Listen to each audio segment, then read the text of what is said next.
Selamat siang. Hari ini kita akan membahas penelitian kualitatif, khususnya penelitian komunikasi, karena kita ingin mendudukkan lagi apa yang menjadi lokus dari penelitian komunikasi dengan metode kualitatif. Saya akan share screen sebentar.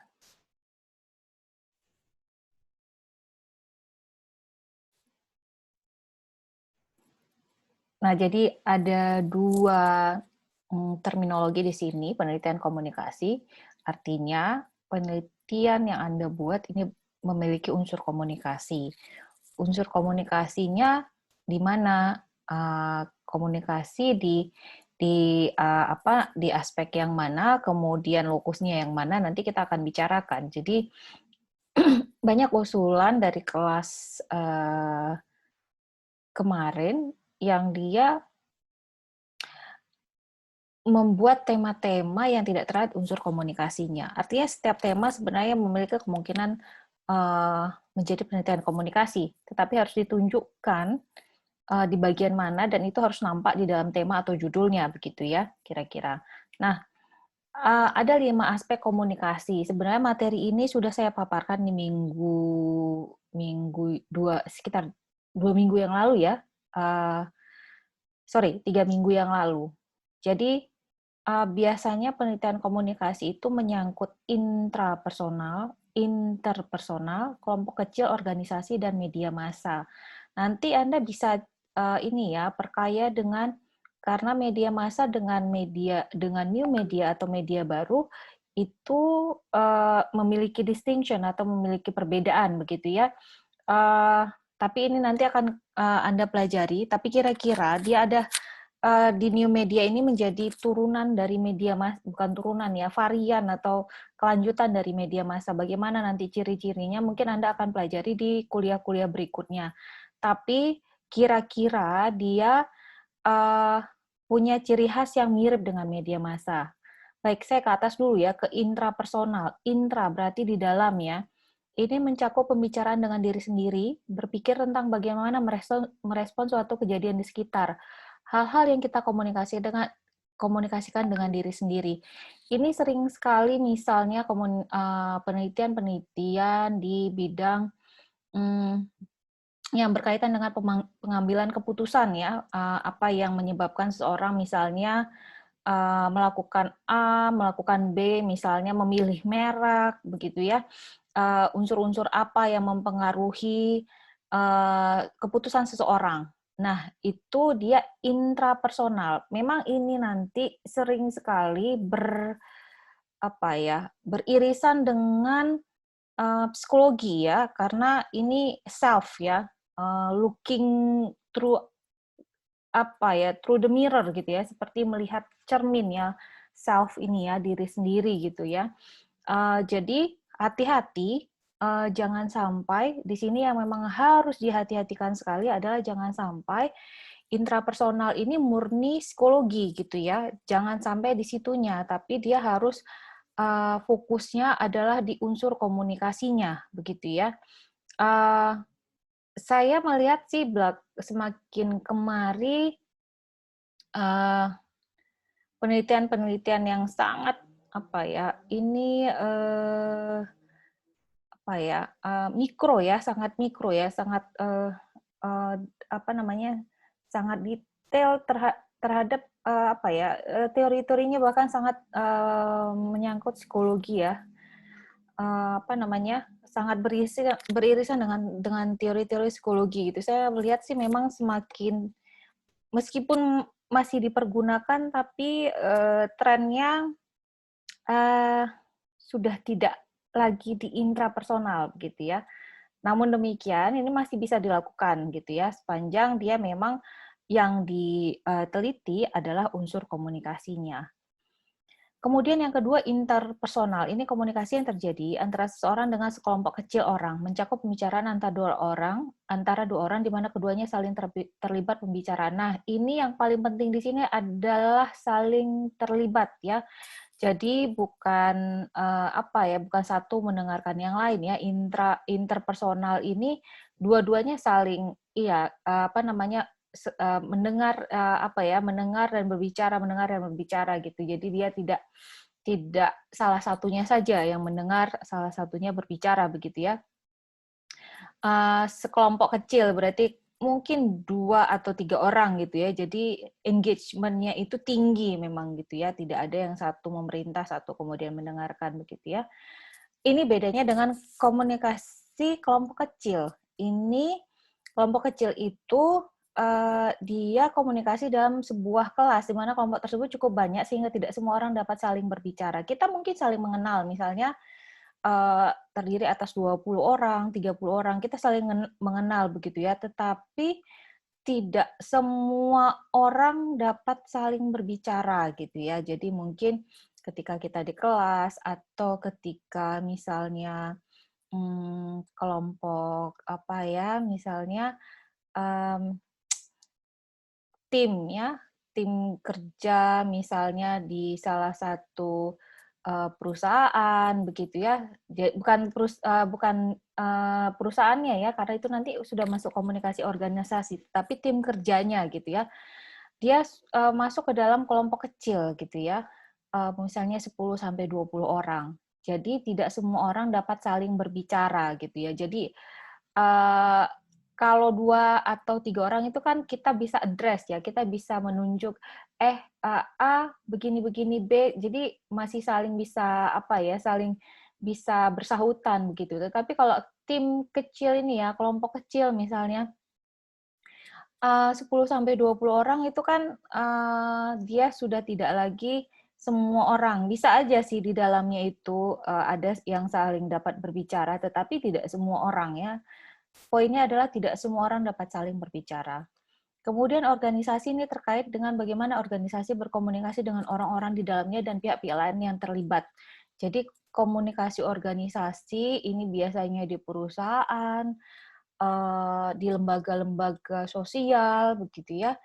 Dia berkaitan dengan orang-orang di dalamnya, karyawannya, volunteer-nya, kalau lembaga sosial begitu, dan pihak-pihak lain yang terlibat. Jadi external organization itu juga masuk di dalam komunikasi organisasi sepanjang dia berkaitan dengan kepentingan organisasi tersebut. Bagaimana mereka mereka berelasi dengan misalnya sebuah perusahaan dengan eee, apa namanya, katakanlah orang-orang dari dinas tenaga kerja, dengan misalnya biro iklan gitu ya, yang berkaitan dia dengan kepentingan organisasi gitu ya, baik profit maupun non profit. Jadi komunikasi organisasi tidak melulu untuk lembaga profit. Ini yang harus, menjadi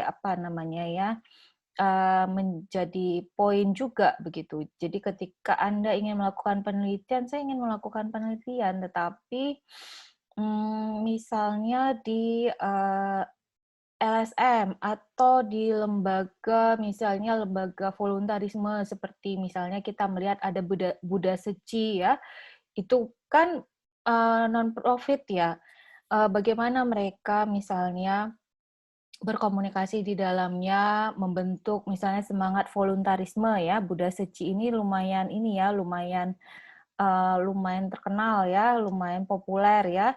Biasanya banyak aktivitas-aktivitas sosial mereka, bukan saja dalam hal kemanusiaan, tetapi juga dalam lingkungan hidup misalnya begitu ya. Apa yang mereka lakukan? Bagaimana pola rekrutmen mereka untuk mencari voluntaris yang banyak sekali begitu ya, dan volunteer-nya itu nggak digaji gitu ya. Nah, ini kan komunikasi organisasi. Jadi jangan terpatok bahwa komunikasi organisasi itu adalah organisasi profit, perusahaan ya. Tidak hanya perusahaan, komunikasi organisasi juga mencakup lembaga-lembaga non-profit. Kemudian media massa.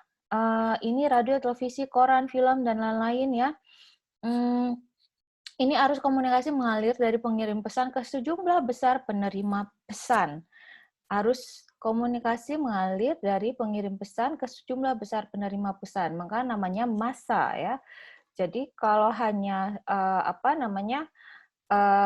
kalau hanya sekelompok ya, sekelompok walaupun misalnya perusahaannya itu cabangnya ada di mana-mana gitu ya. Karyawannya misalnya sampai ribuan bahkan puluhan ribu. Tetapi kalau dia apa namanya masih tidak apa ya tidak ada media yang dipergunakan di situ begitu ya, penyampaian pesan misalnya dari direktur HRD-nya misalnya Human Resource and Development-nya kepada seluruh pekerja misalnya seluruh karyawan yang ada puluhan ribu itu tetap komunikasi organisasi. Lalu misalnya ada seperti community television ya, media penyiaran komunitas, yang mungkin pendengarnya hanya misalnya satu desa ya, radio komunitas misalnya. Satu desa mungkin hanya ya, katakanlah desa yang terpencil mungkin 300 sampai 400 atau bahkan lebih sedikit daripada itu, lebih sedikit daripada itu, tapi dia tetap masuk ke dalam media massa karena yang menjadi poinnya ada dua ya, yaitu dia sejumlah penerima pesannya banyak, sejumlah besar penerima pesan, dan dia mediated, ya, termediasi. Ada medianya, radio, televisi, koran, film, dan lain-lain. Film itu ada filmnya, ada bentuknya, fisiknya, walaupun ya sekarang film ada di Netflix lah, di YouTube, dan sebagainya, tetapi itu ada medianya gitu ya. Tidak dia komunikasi direct ya. Kalau organisasi, ya pesannya disampaikan, misalnya ini dari Direktur HRD, misalnya kemudian HRD pusat, kemudian HRD di wilayah-wilayah gitu ya, di cabang-cabang begitu kan. Tapi itu tersampaikan itu tidak melalui media yang massa tadi, mungkin melalui surat begitu ya, tapi itu tidak di situ poinnya. Suratnya itu sendiri kan bersifat personal begitu ya. Kalau media massa, misalnya radio komunitas yang kecil sekali pendengarnya itu tadi, ya dia bisa didengarkan oleh massa. Berbeda dengan misalnya komunikasi di organisasi. Dari misalnya Direktur HRD pusat ke daerah, ada suratnya, itu kan media, tetapi bukan massa ya. Itu media, surat media itu tadi sifatnya person to person gitu ya, sifatnya itu tidak massa, tidak bisa diakses oleh semua orang yang ingin mengaksesnya, hanya untuk orang yang ditujukan saja gitu ya. Maka kemudian misalnya nih ya, radio komunikasi seperti HT dan sebagainya begitu ya, itu dipakai tapi itu tetap namanya bukan media massa karena dia hanya orang-orang tertentu yang mengetahui ya, apa namanya, yang di jangkauan tertentu yang mengetahui frekuensinya gitu ya, yang bisa mengaksesnya gitu ya. Tidak semua orang bisa mengaksesnya karena itu tadi sifatnya tidak massa dia, seperti radio komunikasi, handy talkie dan sebagainya begitu ya. Nah, bedanya nanti kalau misalnya kita tambahkan dengan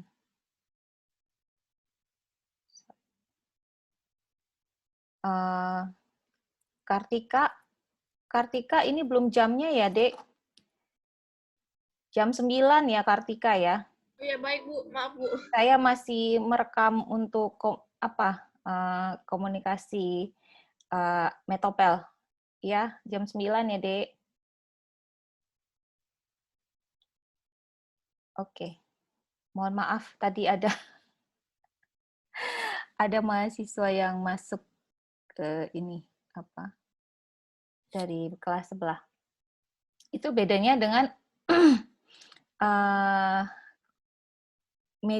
new media ya, new media itu tadi ada interactivity di situ. Bukan berarti radio, televisi, koran, film itu tidak ada interactivity, tapi dia sangat minim ya. Dan kemudian sistem penyebarannya itu, share-nya dan sebagainya itu nanti silakan nanti dipelajari. Saya berharap di mata kuliah yang lain tuh pasti ketemu begitu ya, distinction-nya ya, perbedaannya antara media massa dengan new media. Kemudian, mengapa memilih metode kualitatif? Nah, ini yang selalu ditekankan oleh saya tekankan ya, saya mengatakan bahwa metode kualitatif itu bukan sesuatu hal yang gampang ya, bukan sesuatu hal yang bisa apa namanya, memang dia punya fleksibilitas, berarti bukan berarti tidak terukur gitu ya. Ada hal-hal yang menjadi batasan kenapa kita memilih metode kualitatif. Yang pertama, penelitian kualitatif itu bersifat eksploratif dan digunakan ketika peneliti tidak mengetahui variabel penting yang akan diteliti. Kalau kita sudah apa namanya menentukan, misalnya ini banyak sekali kemarin ya yang saya lihat di apa namanya eh, di tugas kalian, eh, dia bikin apa namanya eh, pengaruh pengaruh bla bla bla terhadap. Nah, itu sudah diketahui variabel pentingnya gitu ya. Pengaruh drama Korea terhadap perilaku remaja gitu ya. Nah, ini sudah diketahui variabel pentingnya. Ketika melihat perilaku remaja itu dilihat dari drama Koreanya gitu ya. Maka kemudian variabel-variabelnya sudah ketangkap gitu ya. Variabel-variabelnya sudah ketangkap, sudah diketahui dan ada keinginan untuk mengukurnya. Adakah pengaruh antara drama Korea dengan perilaku remaja, misalnya apa namanya, sehingga peneliti itu sudah membatasi apa yang ingin dicari, gitu ya. Drama Korea sebagai variabel X, variabel bebas, dan perilaku remaja sebagai variabel terikat, gitu ya. Kalau di dalam kualitatif, dia eksploratif, sehingga artinya dia tidak diketahui. Kalau melihat misalnya perilaku konsumtif remaja, dan drama Korea misalnya gitu kan, dia belum tentu belum belum apa namanya belum firm bahwa si drama Korea itu mempengaruhi perilaku konsumtifnya begitu ya. Jadi bisa nggak dua hal tersebut di ini ya diteliti tapi tidak kuanti, bisa, tapi menggunakan misalnya perilaku konsumtif dan drama Korea. Anda tidak mengukur pengaruhnya. Anda bicara Anda bicara drama Korea, Anda bicara tentang perilaku remaja, tapi Anda masih mencari tahu di bagian mana perilaku konsumtif ini, di bagian apa perilaku konsumtif ini dan apa drama Korea ini, apa yang ini ya, detail-detail seperti apa itu harus Anda eksplorasi lagi. Kalau Anda sudah menguji pengaruh drama Korea terhadap perilaku konsumtif remaja, misalnya begitu, Anda sudah mengetahui bahwa drama Korea ini nanti komponennya bla bla bla bla bla bla bla bla, kemudian yang disebut dengan perilaku konsumtifnya yang yang berkaitan dengan aktivitas menonton drama Koreanya, misalnya A, B, C, D, E, F, G gitu kan. Anda sudah bisa menentukan apa bagian di drama Korea si yang variabel X-nya ini tadi, apa yang ingin Anda tanyakan begitu ya. Apa yang ingin Anda tanyakan misalnya di drama Korea misalnya saya mungkin ini ya, penggunaan makeup, penggunaan gadget begitu ya, kemudian tempat-tempat makan, kemudian tempat-tempat wisata atau apa yang Anda sudah punya ini ya, sudah punya data dari penelitian-penelitian terdahulu. Ini dia ya, ini dia. Yang kedua, metode ini diperlukan karena topiknya baru, belum pernah dibahas dengan sampel atau kelompok tertentu, atau teori yang ada tidak berlaku dengan sampel atau kelompok tertentu yang diteliti.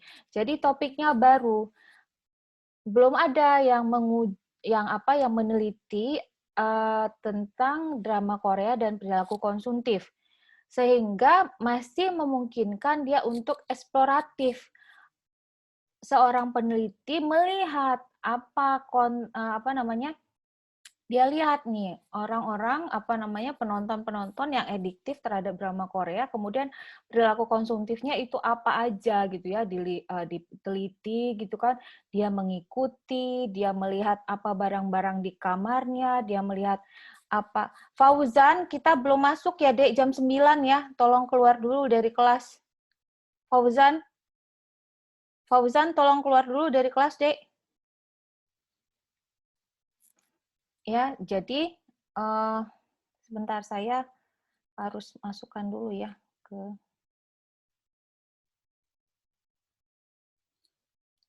WA grup. Sebentar. Ini kenapa nggak bisa ya?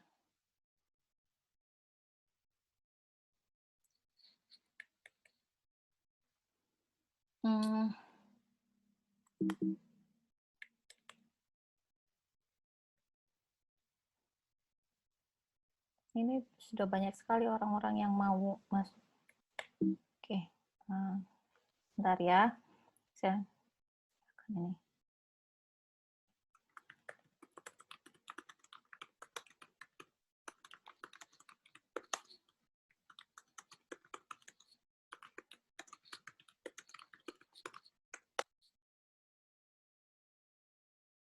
Oke, saya lanjutkan. Nah, jadi karena topiknya baru, maka kemudian seorang peneliti itu belum paham apa sih yang dipertunjukkan di dalam drama Korea yang kira-kira tadi kan dia sudah meneliti nih, ini konsumtif, misalnya dia lihat kamarnya banyak sekali makeup dengan berbagai merek dari Korea, atau misalnya dia punya banyak merchandise, atau dia punya banyak kartu anggota untuk restoran-restoran atau salon dan sebagainya, yang itu ke Korea-Koreaan gitu ya. Bisa dilihat misalnya kan apa yang mencirikan perilaku konsumtif tadi begitu. Kemudian si peneliti kemudian menonton drama Korea itu apa saja yang dia promosikan, sehingga yang dia melihat, oh ini ada hal ini yang dipertontonkan di drama Korea, kemudian yang ini yang tampak dari sifat-sifat konsumtif seorang penonton yang ediktif terhadap drama Korea, begitu ya. Nah, kalau dia memang belum ada penelitian yang dilakukan yang berkaitan dengan hal tersebut, maka bisa dilakukan penelitian yang sifatnya eksploratif atau yaitu dengan metode kualitatif. Topiknya itu benar-benar baru. Atau ya bisa jadi belum pernah dibahas atau dengan sampel atau kelompok orang tertentu. Misalnya pada remaja sih sudah gitu, tapi pada laki-laki dewasa ini belum. Nah, misalnya masih tentang perilaku konsumtif dan drama Korea gitu ya. Kan ada itu bapak-bapak yang juga pencinta drama Korea. Tapi kira-kira walaupun kemudian ingin melihat perilaku konsumtifnya itu apa gitu ya.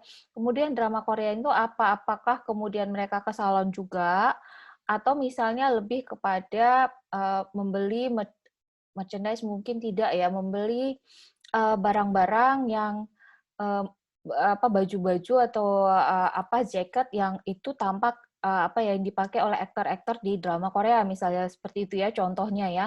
Jadi pada sampel atau kelompok usia tertentu, bapak-bapak dan drama Korea, pernah nggak ya diteliti gitu. Nah, kalau belum pernah itu bisa dilakukan gitu ya, atau teori yang ada tidak berlaku dengan sampel atau kelompok tertentu yang diteliti. Nah, misalnya dia tidak tentang konsumerisme, misalnya tentang apa gitu, tentang drama Korea, tapi tentang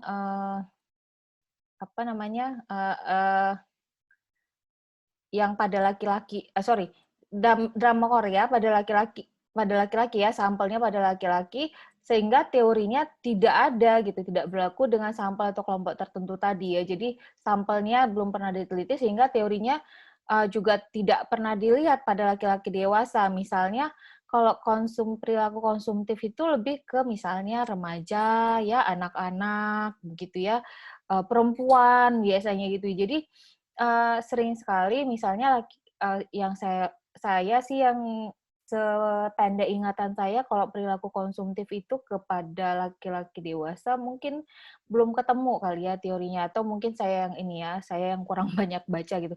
Tapi bisa jadi tidak tersedia teori uh, tentang konsumerisme itu bagi laki-laki. Nah, ini ya, ini di situ dia. Sebentar, saya ini dulu ya. Saya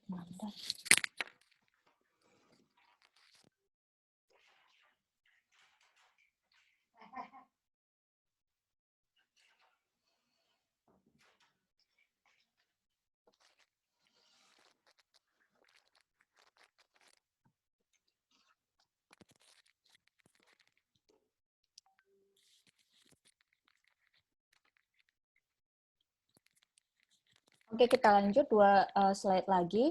Nah, apa yang dicari dalam penelitian kualitatif? Yang pertama, peneliti berusaha untuk memahami makna suatu fenomena komunikasi dari sudut pandang partisipan peneliti. Ini berarti peneliti harus mengidentifikasi kelompok yang terlibat dalam suatu bentuk komunikasi dan mengamati perilaku kelompok tersebut dan ikut berpartisipasi dalam aktivitas mereka. Nah, ini namanya penelitian partisipatif ya. Ini yang paling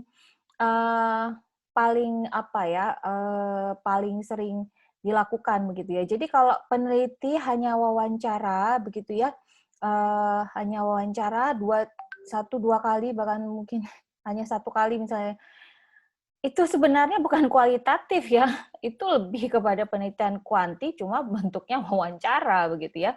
Yang kedua, ini peneliti berusaha mengkaji sebuah isu yang berkaitan dengan hal yang terjadi di individu akibat suatu proses komunikasi. Untuk mengkaji hal tersebut, dilakukan pengumpulan cerita individu dengan menggunakan pendekatan naratif. Individu diwawancara cukup lama untuk menentukan bagaimana pengalaman mereka dalam proses komunikasi. Nah, jadi di dalam setiap penelitian kualitatif itu tidak ada cerita satu kali wawancara. Ya, itu tidak ada cerita satu kali wawancara. Anda harus tongkrongin itu, tapi saya melakukan penelitian kualitatif ini di sebuah dinas. Ya, Anda datang saja ke dinas tersebut. Datangi pagi, siang, sore. Nggak harus ketemu sama orangnya, wawancara mungkin 2 atau 3 kali. Tapi Anda harus melakukan observasi. Benarkah dia melakukan misalnya? Kalau diwawancara mungkin ya, baik, baik, baik, baik, iya benar, benar, benar gitu ya. Tapi Anda lakukan wawancara misalnya di pagi hari. Anda mau nggak misalnya lakukan wawancara di sore hari? Bisa jadi Anda dimarah-marah misalnya begitu. Beda kan? Jadi jawabannya, bahkan wawancara di pagi dan sore hari saja hasilnya bisa berbeda. Belum lagi ketika Anda melakukan observasi, Anda melakukan triangulasi dengan mewawancarai orang lain. Anda melakukan triangulasi metode dengan melakukan triangulasi itu nanti Anda akan pelajari ya, itu untuk yang namanya validasi, validasi di dalam penelitian kualitatif namanya triangulasi. Triangulasi itu ada beberapa jenisnya, nanti akan dipelajari. Anda melakukan observasi, jadi bukan hanya wawancara, tetapi juga observasi. Anda mengumpulkan dokumen untuk memastikan apakah benar yang disebutkannya. Kalau di dokumen misalnya, oh ini tidak pernah dilakukan kok, kenapa dia mengaku pernah? Misalnya dia bilang, kita sudah melakukan melakukan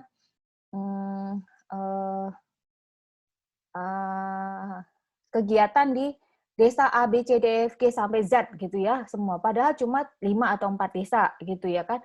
Lah itu kan berarti dari dokumen itu datanya tidak sesuai dengan yang diwawancara. Nah, artinya di dalam penelitian kualitatif kita tidak bisa mendengarkan hanya wawancara satu orang saja, tapi lakukan observasi, lakukan penelusuran dokumen, lakukan wawancara beberapa kali. Kalaupun dia bentuknya wawancara.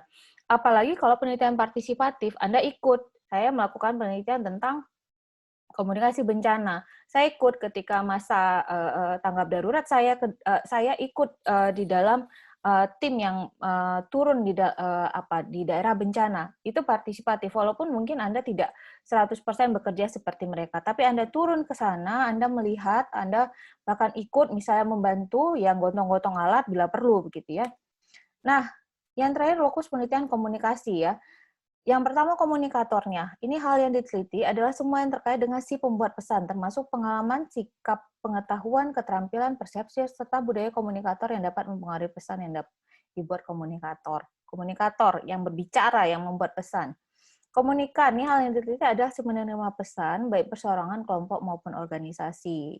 Kemudian pesan, yang diteliti ini segala bentuk informasi yang disampaikan di dalam proses komunikasi, baik itu verbal, non-verbal, ya, baik itu yang pesan yang ada di media, bentuknya audio, bentuknya film, bentuknya unggahan status begitu ya. Kemudian media, hal yang diteliti adalah segala bentuk saluran penyampai pesan. Nah, ini yang sekarang menjadi sangat relevan adalah medianya gitu ya, karena kita melihat bagaimana variasi media new media saat ini ya. Kita nonton film melalui Netflix, kita nonton film melalui YouTube, kita nonton mendengar lagu melalui YouTube, Instagram dan sebagainya gitu ya. Medianya ini yang sekarang menjadi menarik untuk diteliti. Nah, apakah kita harus misalnya melakukan penelitian terhadap media-media yang terbaru ini tadi gitu ya? Nah, bedanya kita ilmu komunikasi dengan ilmu antropologi atau ilmu di kajian budaya adalah memang kita mengikuti tren-tren terbaru media gitu ya. Jadi bukan berarti kita meniadakan hal-hal yang tradisional gitu ya, hal-hal yang jadul gitu. Sorry, Arnelia, tolong keluar dulu, Dek. Jam 9 ya. Saya belum selesai merekam ya. Arnelia, tolong keluar dulu, 1 menit lagi. Arnelia, tolong keluar dulu, Dek. Oke, baik. Jadi ini tinggal 2 menit lagi, saya akan ada kelas. Jadi kira-kira seperti itu ya. Pembedanya, mengapa Anda harus mengapa penelitian komunikasi, kemudian melihat yang tren terbaru. Terus kita nggak lihat dong yang lama-lama. Ya itu kajian budaya, itu antropologi gitu ya. Kita berikan kesempatan juga kepada prodi-prodi yang lain untuk melakukan penelitian di bidang yang katakanlah yang berkaitan dengan media-media yang sudah lebih lama begitu ya. Tetapi ketika dia masuk di new media, misalnya ada tentang ulos tetapi dikaji di Facebook atau di Instagram, itu sangat memungkinkan gitu. Jadi memang kekhasannya kita adalah kita melihat media yang terbarunya. Nah, begitu kira-kira saya harap materi ini cukup memberi penjelasan yang cukup kepada kawan-kawan semua agar lebih paham dan lebih duduk bagaimana bagaimana melakukan penelitian komunikasi dengan metode kualitatif. Demikian, sampai ketemu di video-video berikutnya.